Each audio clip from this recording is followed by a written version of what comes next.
Hey guys, welcome back to my channel. Today we'll be making bread on a commercial scale. In the mixer bowl is the flour, salt, sugar, margarine, nutmeg, preservative and bread improver. So we allow the dry ingredients to combine for about 40 seconds before we add our water. You use very ice cold water, and as you can see, mine has lumps of ice block. The reason is that it helps the bread to maintain a good temperature throughout the mixing time. If you use room temperature water, your bread is most likely going to start proving in the mixer once you add your yeast, and you do not want that.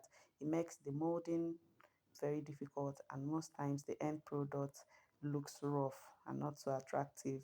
So the total mixing time for this bread is about 12 minutes. So far we've mixed for about 3 minutes and everything is coming together. In a while it's going to look better. Okay, look at that beauty. I've added in a few drops of vanilla flavor. I use 2 flavors for my bread, so I just went in with one. I do one at a time.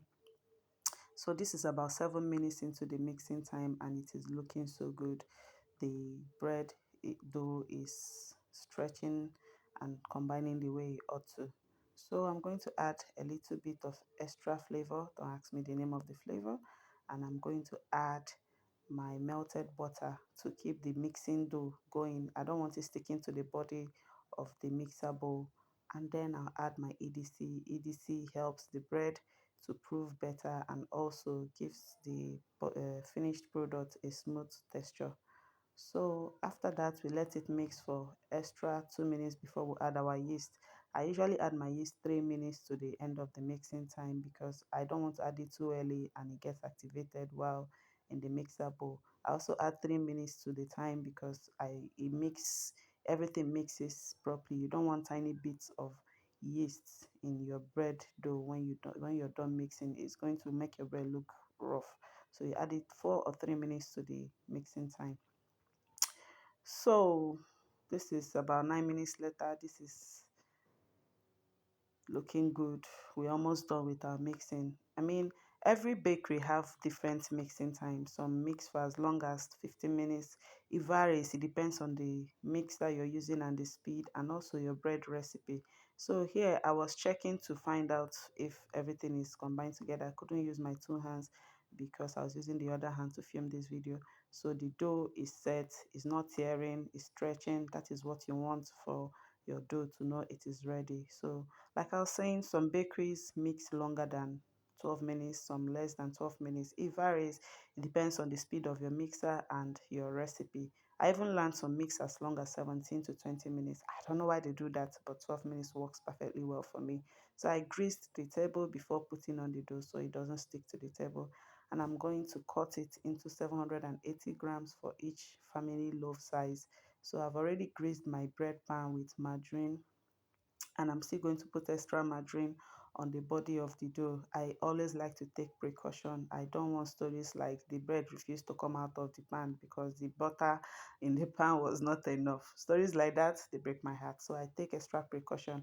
And also the extra margarine I put on the body helps the bread to smell nice and makes it softer.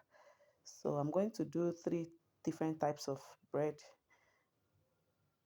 in this video, and I'll show you how I do my fruit and coconut bread.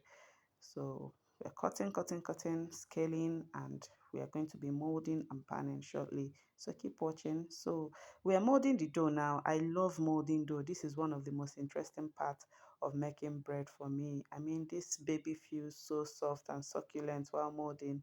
And this is what I'm going to do for all the dough on the table. Then I'll switch to the other 2 types of bread. We are going to be doing our fruit and coconut bread.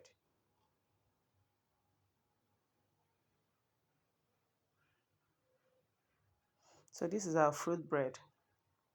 This is the design we use. We cut it into 10 pieces and we mold into balls and pan it.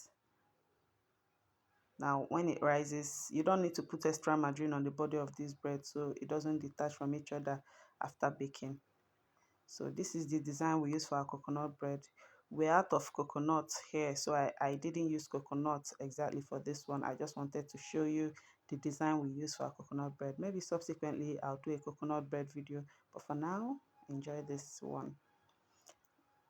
Now after this, we are going to proof the bread for about 2 to 3 hours. It depends on the temperature of the bakery at the time. Sometimes it's shorter, sometimes it's longer. And also, if it rains that day, most times the weather is cold and it's going to take a longer time for your bread to rise. So our bread is ready. As you can see, it has three different colors. Some are white, some are brown, some are almost looking burnt. That is how the heat in my oven circulates. And also, is there's a customer for every of it. I mean, there are people that like their bread brown, some like it white, some like it semi brown, whichever one, there's a customer for it. So our bread is ready. Thank you for stopping by. I hope you enjoyed the video.